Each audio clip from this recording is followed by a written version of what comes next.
जो है एमसीक्यूज वो है कि in uniform electric field which statement is correct.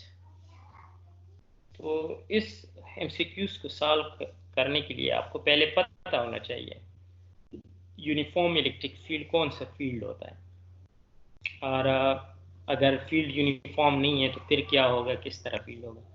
तो स्टूडेंट यहाँ पर शॉर्ट फॉर्म में मैंने थोड़ा बहुत इसको डिफाइन किया हुआ है कि uniform field is one where the intensity of electric field line is same throughout, यानी वो वाला फील्ड है जिसमें क्या हो, सेम हो। कौन सी चीज़ हो, intensity, the intensity where the intensity of electric field is same.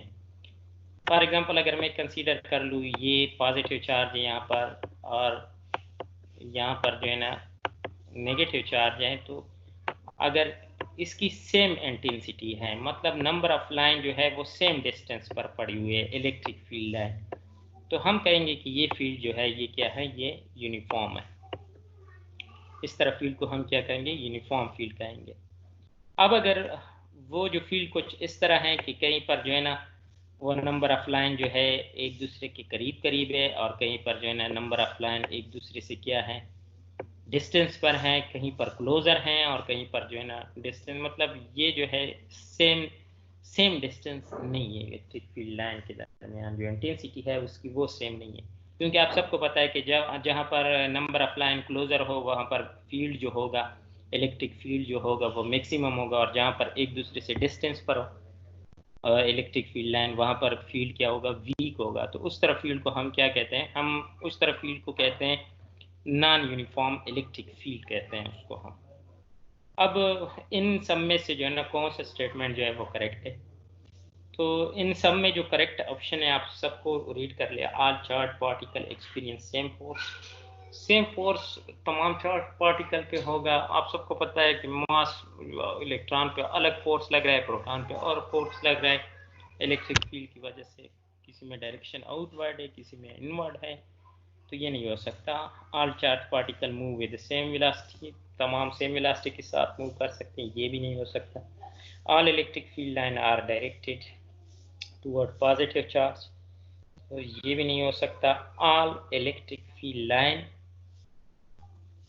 Are parallel, तो ये करेक्ट ऑप्शन है इसमें। तो क्योंकि शुरू में मैंने बताया कि यूनिफॉर्म फील्ड में क्या होते हैं, पैरेलल होते हैं, सारा डिस्टेंस जो है ना सबके दरमियान क्या होता है, इक्वल डिस्टेंस होता है। तो इसमें जो करेक्ट ऑप्शन है वो है option D. When the electric field are parallel to each other, the intensity of a field and strength of the electric field is the same throughout the region, or we can say that electric field is uniform in that region.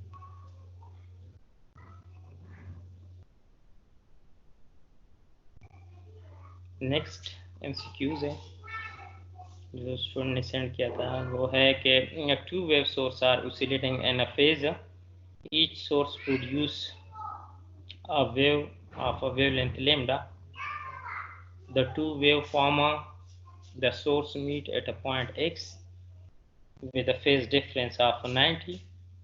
What is the possible difference in the distance from two wave to the point x?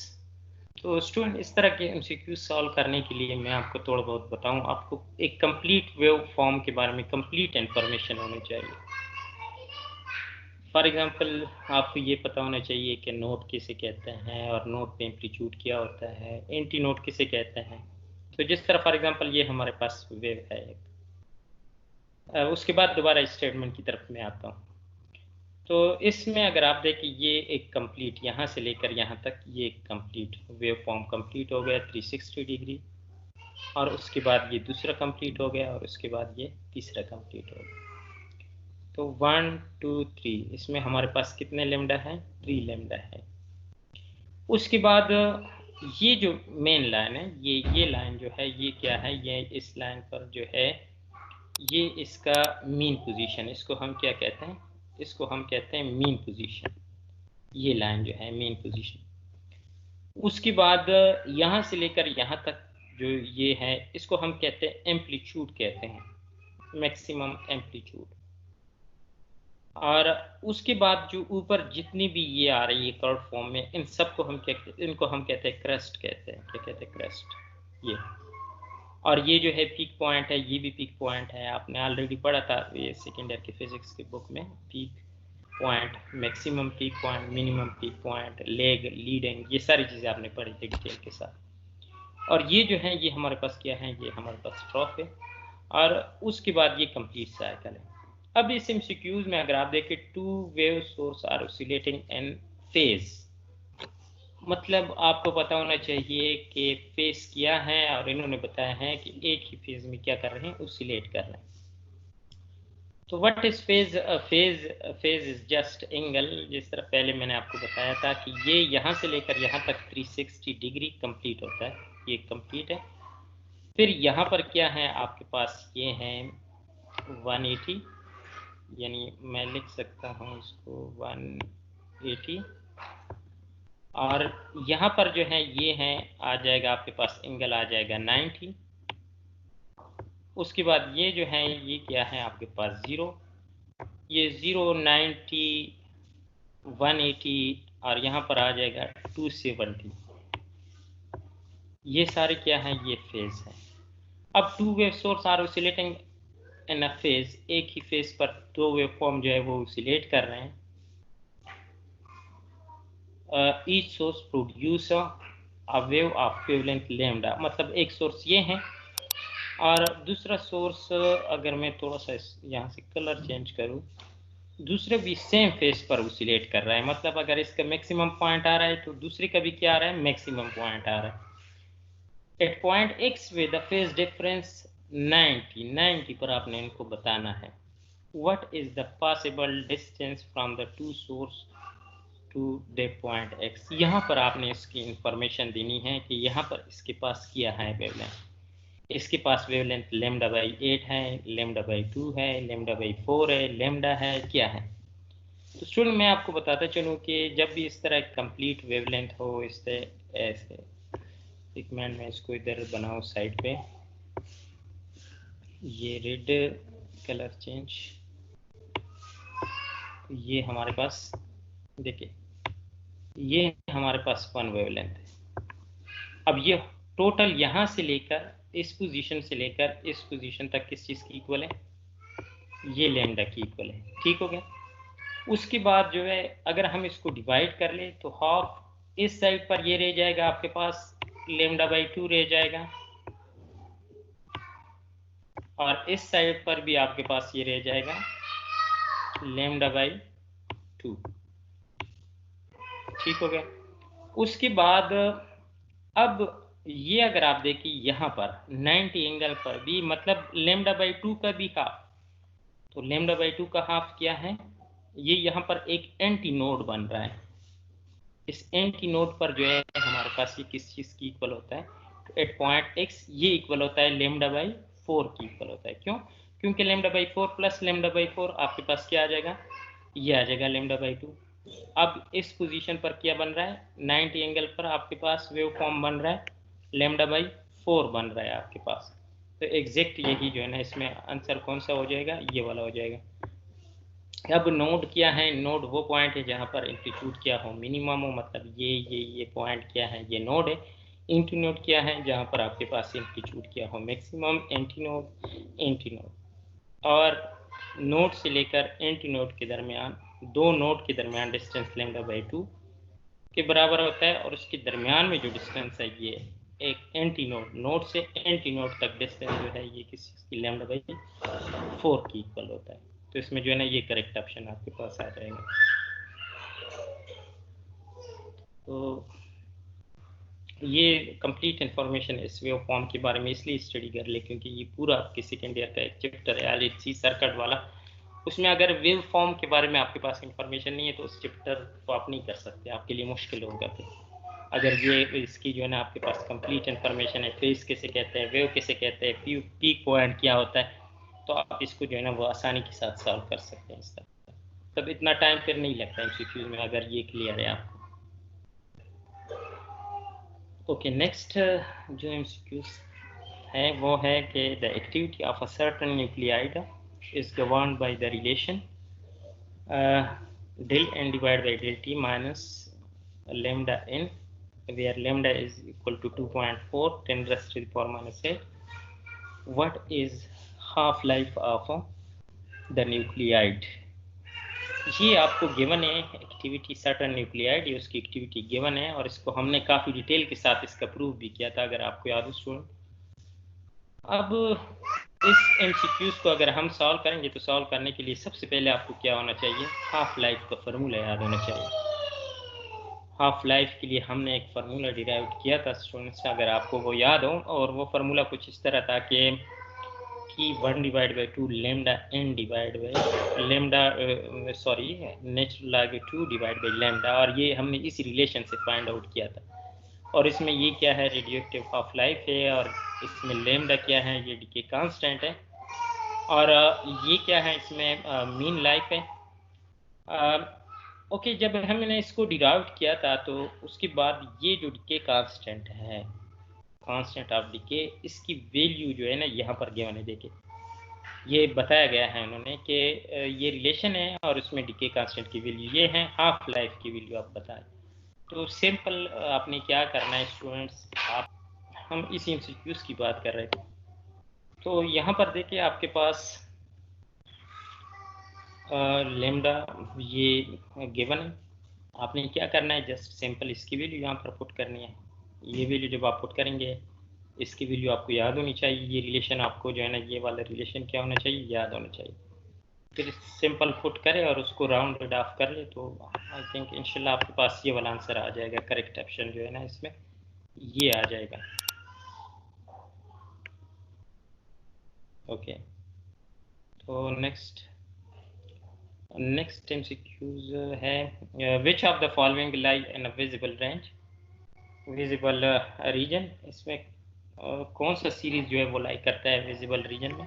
Students, atomic spectrum में हमने पढ़ा था काफ़ी detail के साथ, अगर आपको याद हो, हाइड्रोजन स्पेक्ट्रम में, और हमने कहा था कि लेमन सीरीज कहाँ पे लाई करता है, और मालमर सीरीज कहाँ पर लाई करता है, और पास्टन सीरीज कहाँ पर लाई करता है। तो इन्होंने पूछा है जस्ट कि which of the following series lies in visible region, तो देख सकते हैं आप मालमर सीरीज जो है वो कहाँ पर लाई करता है, विजिबल रीजन, और बाकी जो है वो क्या है, लेमन जो है वो अल्ट्रावायलेट में है, और पास्टन और पीफॉन्ड ये कहाँ पर है, ये इंफ्रारेड रीजन में है। तो इसमें जो करेक्ट ऑप्शन है, इसमें करेक्ट ऑप्शन है इसमें वो कौन सा वाला है, वो पाल्मर है।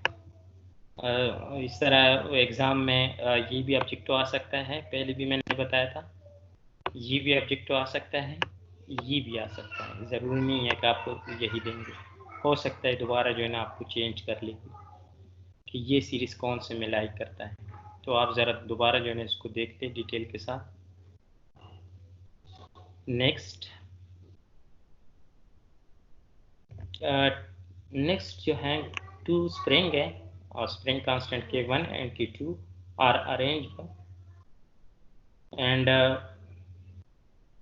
a body of mass m is attached to it, then calculate the time period। तो सो इस पर सिंपल टाइम पीरियड का फॉर्मूला यूज कर लें,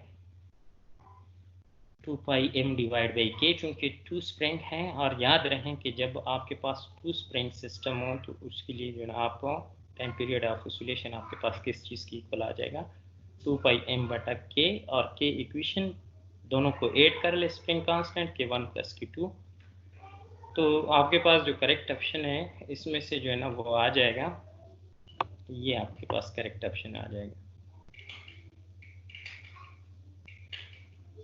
okay, next,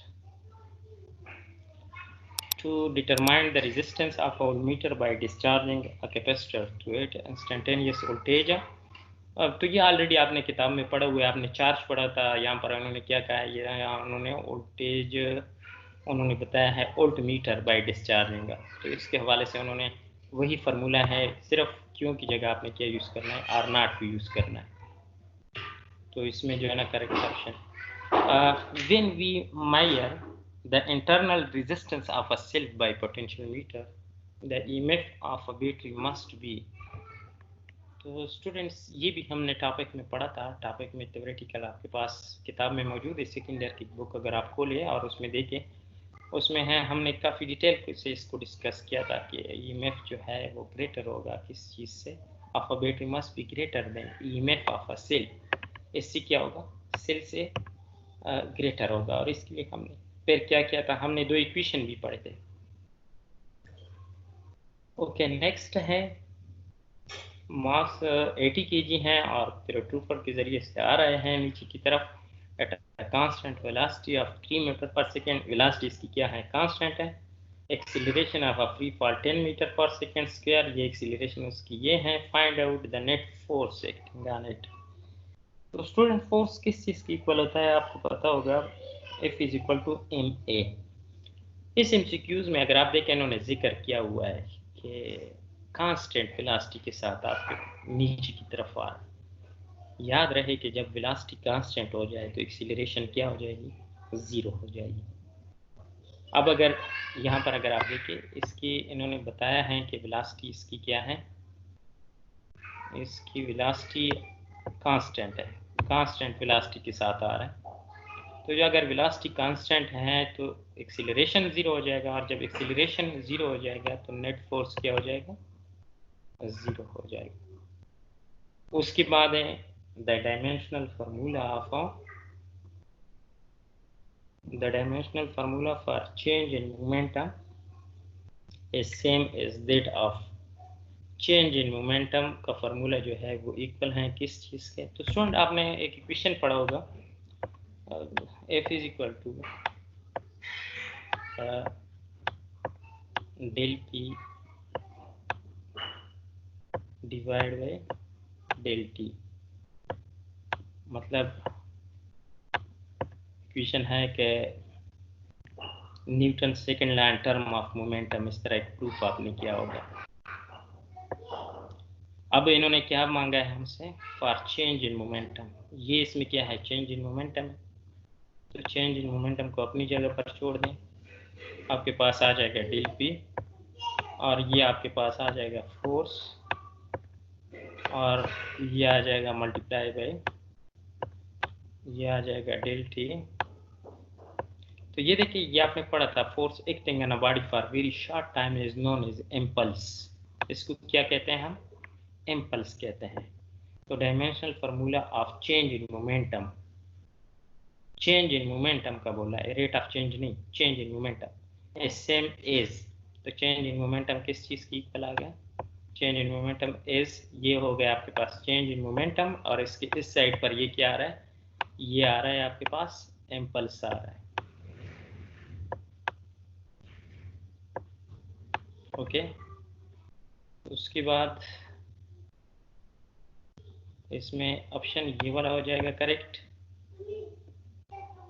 okay, I think यही कुछ था जो आप लोगों ने सेंड किया था मुझे। इसके अलावा भी अगर आपको किसी टॉपिक में, किसी एमसीक्यूज में